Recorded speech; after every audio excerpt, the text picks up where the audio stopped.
41वें मुख्य न्यायाधीश हैं। उन्होंने जस्टिस अल्तमश कबीर की जगह ली है। जुलाई 1973 में सदाशिवम ने मद्रास हाई कोर्ट में एक वकील के रूप में अपना कैरियर शुरू किया। मद्रास हाई कोर्ट में ही सदाशिवम 1996 में जज के रूप में नियुक्त हुए। जस्टिस सदाशिवम पंजाब एवं हरियाणा हाई कोर्ट के भी जज रहे। अगस्त 2007 को जस्टिस पी सदाशिवम को सुप्रीम कोर्ट का जज बनाया गया। पी सदाशिवम करीब 10 महीने तक यानी 26 अप्रैल 2014 तक देश के मुख्य न्यायाधीश रहेंगे। सुप्रीम कोर्ट में जज रहते हुए जस्टिस सदाशिवम ने कई अहम फैसले सुनाए, जिसमें से 1993 मुंबई बम धमाका केस काफी महत्वपूर्ण था। रूठना मनाना, नाना करना, मुकर जाना, मान जाना और फिर एक साथ खड़े होने का दिखावा करना। जी हाँ, ये सब कुछ हुआ भारतीय जनता पार्टी की चिंतन मंथन बैठक में। उसके बाद ये नतीजा निकाला गया कि 2014 में होने वाले लोकसभा चुनावों में जितनी भी कमेटियां बीजेपी की तरफ से बनाई जाएंगी, उन सभी की कमान नरेंद्र मोदी के हाथों पर होगी। आखिरकार तमाम मंथन और लगभग 24 घंटों की देरी के बाद बीजेपी ने 2014 चुनावों के लिए 20 समितियों का ऐलान किया है। खबर आ रही थी कि समितियों के ऐलान में देरी की वजह पार्टी के बड़े नेताओं का मोदी के नाम पर ऐतराज था। कुछ नेता मोदी को रिपोर्ट करने से कतरा रहे थे, लेकिन पार्टी ने साफ कर दिया कि चुनाव के लिए बनी तमाम कमेटियों की कमान नरेंद्र मोदी के हाथों में ही होगी। मुरली मनोहर जोशी घोषणा पत्र कमेटी के अध्यक्ष बनाए गए हैं। इलेक्ट्रॉनिक प्रचार प्रसार समिति की कमान सुषमा स्वराज को सौंपी गई है, तो नितिन गडकरी को विजन डॉक्यूमेंट तैयार करने की जिम्मेदारी सौंप दी गई है। 2014 में होने वाले लोकसभा चुनावों में पार्टी एक बूथ 10 यूथ के फॉर्मूले पर काम करेगी। एक दिन देर से ही सही, लेकिन बीजेपी में जिन कमेटियों के नाम का ऐलान किया गया है, उनसे ये साफ हो गया है कि सब कुछ नरेंद्र भाई दामोदर दास मोदी के इर्द गिर्द ही घूमता नजर आएगा।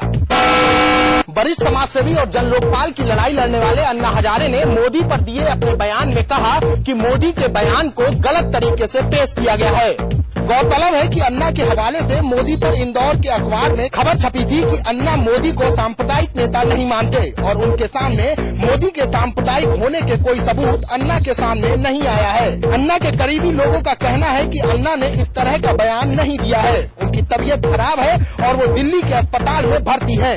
इंदौर के एक अखबार में खबर आई थी कि अन्ना ने अपनी परिवर्तन यात्रा के दौरान नरेंद्र मोदी पर दिए एक बयान में कहा था कि नरेंद्र मोदी सांप्रदायिक नेता नहीं है। ये है सपा का गुंडा राज, जहां आजमगढ़ में पूर्व विधायक समेत 3 लोगों की गोली मारकर हत्या कर दी गई। वारदात के वक्त 3 हमलावरों ने साइकिल पर सवार होकर आए और पूर्व विधायक सर्वेश सिंह सहित मौजूदा लोगों पर गोलियां चलानी शुरू कर दी। इस गोलाबारी में सर्वेश सिंह सहित 3 लोग मारे गए। वहां मौजूद लोगों ने जब हमलावरों को पकड़ने की कोशिश की तो हमलावरों ने उन पर भी गोलियां चला दी और भाग खड़े हुए। पूर्व विधायक की हत्या के बाद सारे इलाके में तनाव फैला हुआ है। हजारों लोग सड़कों पर उतरे हुए हैं और आजमगढ़ गोरखपुर हाईवे को जाम भी कर दिया है। पुलिस जीप सहित दंगा नियंत्रक वाहन समेत पीएसी की गाड़ियों को आग के हवाले कर दिया गया। रास्ते में खड़ी गाड़ियों पर भी लोगों ने आग लगा दी है। आजमगढ़ में अभी तनाव बना हुआ है और वहीं हमलावर पुलिस की पहुंच से दूर हैं। आजमगढ़ में बसपा नेता व पूर्व विधायक सर्वेश सिंह और सीपू सिंह की हत्या, उसके बाद भड़की हिंसा के लिए बहुजन समाज पार्टी ने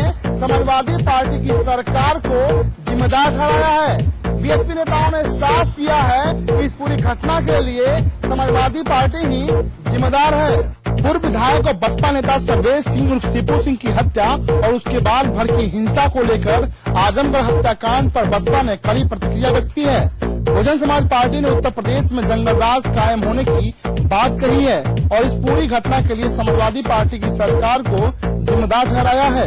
समाचार प्लस से बातचीत में नेता सदन विरोधी दल स्वामी प्रसाद मौर्य और बीएसपी के प्रदेश अध्यक्ष रामचंद्र राजभर ने सपा सरकार पर कई सवाल दागे हैं कि जब सर्वेश सिंह और सीपू सिंह अपनी हत्या की आशंका जता रहे थे तो सुरक्षा की मांग कर रहे थे, तो सरकार ने उनकी सुरक्षा वापस क्यों ली। वहीं दोनों नेताओं ने सरकार पर कई और गंभीर आरोप लगाए हैं।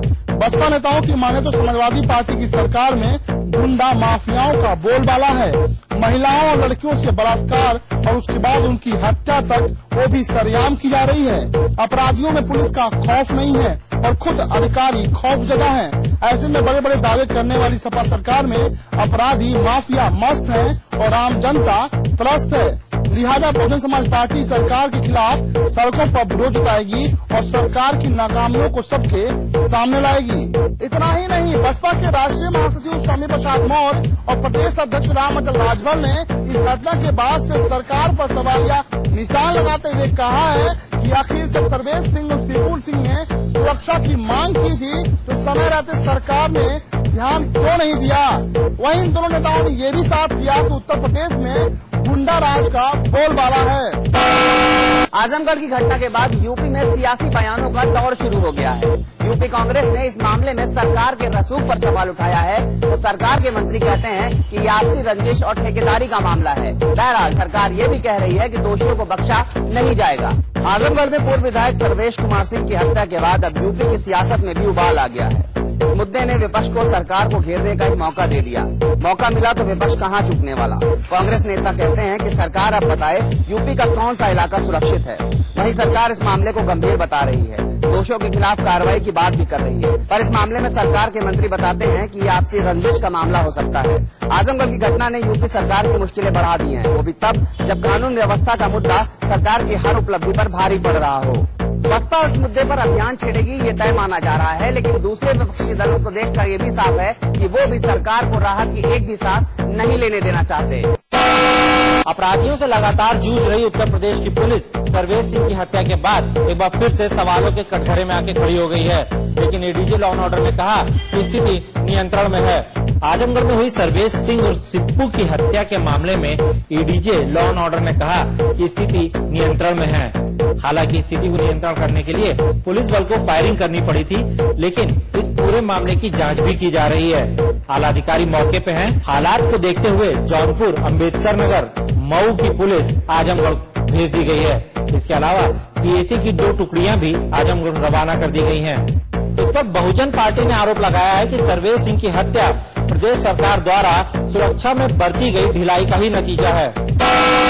आजमगढ़ जिले के सगड़ी विधानसभा से पूर्व विधायक सर्वेश सिंह सिप्पू की हत्या के बाद पूरे क्षेत्र को पुलिस ने छावनी में बदल दिया है। वहीं मौके पर बिगड़े हालात का जायजा लेने के लिए प्रमुख अधिकारियों समेत ADJ law and order Arun Kumar भी पहुंच चुके हैं। आजी लॉ एंड ऑर्डर राजकुमार विश्वकर्मा ने प्रेस को ब्रीफ करते हुए बताया कि सुबह 9:40 पर 3 मोटरसाइकिल सवार युवकों ने सर्वेश सिंह सिप्पू व उनके मित्र भरत राज की गोली मारकर हत्या कर दी। हत्या के बाद गुस्साई भीड़ ने जीएनपुर थाने में घुसकर आगजनी की व थाने की 2 राइफल भी लूट ली। भीड़ को काबू में करने के लिए पुलिस और भीड़ के बीच कई राउंड फायरिंग भी हुई, जिसमें एक व्यक्ति की मौत हो गई। पुलिस के 6 जवान और करीब 1 दर्जन लोग घायल हो गए, जिनका अस्पताल में इलाज चल रहा है। पुलिस के मुताबिक इस हत्याकांड की जांच की जा रही है। इसमें सर्वेश सिंह के राजनीतिक दुश्मन हार्डकोर अपराधी कुंटू सिंह पर पुलिस शक के आधार पर कुछ जुटाने की कोशिश कर रही है। आजी ने बताया कि कुंटू सिंह के ऊपर 1 दर्जन से ज्यादा मामले हैं और वो बनारस जेल में बंद है। खुले घूम रहे हैं सपा के गुंडे। दरअसल आपको बता दें कि जनपद शामली के केराना कोतवाली क्षेत्र के यमुना किनारे बसे गांव में बाढ़ आ रही थी, जिस पर सूबे की सरकार ने पीड़ित ग्रामीणों को मुआवजा देने की घोषणा कर रखी है। इसी के चलते सपा के बाहुबली प्रत्याशी नाहिद हसन ने अपने साथियों के फर्जी नाम जोड़ने को लेकर क्षेत्र के लेखपाल विनोद कुमार को फोन किया और अपने समर्थकों के नाम सरकारी लिस्ट में जोड़ने को कहा, जिस पर विनोद कुमार ने ऐसा करने से मना कर दिया। यह बात सपा नेता को नागवार गुजरी। वो अपने 20-25 साथियों के साथ विनोद कुमार के कार्यालय पहुंचे और उसे जाति सूचक शब्दों का प्रयोग करते हुए उसका अपहरण कर ले गए। यही नहीं, ऐसा न करने पर समाजवादी पार्टी के प्रत्याशी नाहिद हसन के साथियों ने लेखपाल की जमकर पिटाई की और उसका मोबाइल भी लूट लिया। पीड़ित लेखपाल ने किसी तरह उनके चंगुल से छुटकर अपनी जान बचाई और मामले की रिपोर्ट केराना कोतवाली में दर्ज कराई। अब सवाल ये है कि क्या सपा प्रत्याशी गिरफ्तार होकर जेल जाएगा या फिर अपने ऊपर सत्ता का हाथ होने के कारण वह यूं ही खुलेआम अपनी गुंडागर्दी करता रहेगा। सन 2002 के हिट एंड रन मामले में बॉलीवुड अभिनेता सलमान खान शुक्रवार को मुंबई की सेशन कोर्ट में पेश हुए। अदालत में सुनवाई के बाद इस मामले की अगली तारीख 24 जुलाई निर्धारित कर दी गई। सलमान खान अगर इस मामले में दोषी पाए जाते हैं तो उन्हें 10 साल तक की कैद हो सकती है। सलमान खान पर इस मामले में गैर इरादतन हत्या का केस चल रहा है, जिसका शुक्रवार को पहला ट्रायल था। जज ने उन्हें कोर्ट में हाजिर रहने का आदेश दिया था। सुनवाई के दौरान सलमान खान आम जनता की जगह पर बैठ गए, लेकिन जज ने उनसे कहा कि वे आरोपी हैं, इसलिए उन्हें आरोपी की जगह ही बैठना होगा। अदालत के आदेश के बाद सलमान को अपनी जगह बदलनी पड़ी। अब अगर सलमान दोषी पाए जाते हैं तो उन्हें 10 साल तक की सजा हो सकती है। 2002 के हिट एंड रन मामले में अगली सुनवाई अब मुंबई की सेशन कोर्ट में 24 जुलाई को होनी है। कोर्ट ने आदेश दिया है कि सलमान खान को इस दिन भी कोर्ट में हाजिर रहना पड़ेगा। शुक्रवार को सुनवाई के दौरान सलमान खान की दोनों बहनें अर्पिता और अलवीरा भी कोर्ट परिसर में मौजूद रहीं। 2G मामले में पटियाला हाउस कोर्ट की विशेष अदालत ने सीबीआई की याचिका पर रिलायंस के अनिल अंबानी और टीना अंबानी को बतौर गवाह बुलाने की इजाजत दे दी है। अनिल और टीना अंबानी को कोर्ट में हाजिर होकर अब इस मामले में गवाही देनी होगी। सीबीआई ने दोनों को बतौर गवाह पेश करने की इजाजत मांगी है। गुरुवार को हुई सुनवाई के दौरान सरकारी वकील यूयू ललित ने कहा कि अनिल अंबानी को स्वान टेलीकॉम में रिलायंस एडीएजी कंपनियों की 990 करोड़ रुपए से ज्यादा के निवेश के बारे में पता था। अनिल अंबानी एडीएजी ग्रुप के चेयरमैन हैं। उनकी कंपनी रिलायंस टेलीकॉम के 3 सीनियर अधिकारियों को 2G घोटाला मामले में गिरफ्तार भी किया गया था। उत्तराखंड में आई आपदा के 1 महीने बाद राज्य सरकार ने प्रदेश में इस आपदा से नुकसान का फौरी तौर पर आकलन करके केंद्र सरकार को भेजा है। जी हाँ, राज्य को लगभग 13,000 करोड़ का नुकसान का आकलन किया गया है। ऐसे में केंद्र से और मदद की दरकार राज्य को महसूस होने लगी है। उत्तराखंड में आई भीषण आपदा ने राज्य को कई बड़े घाव दिए हैं। प्रदेश की सड़कें टूट गई हैं, पुल बह गए हैं, लोगों के जीने का आसरा टूट गया है।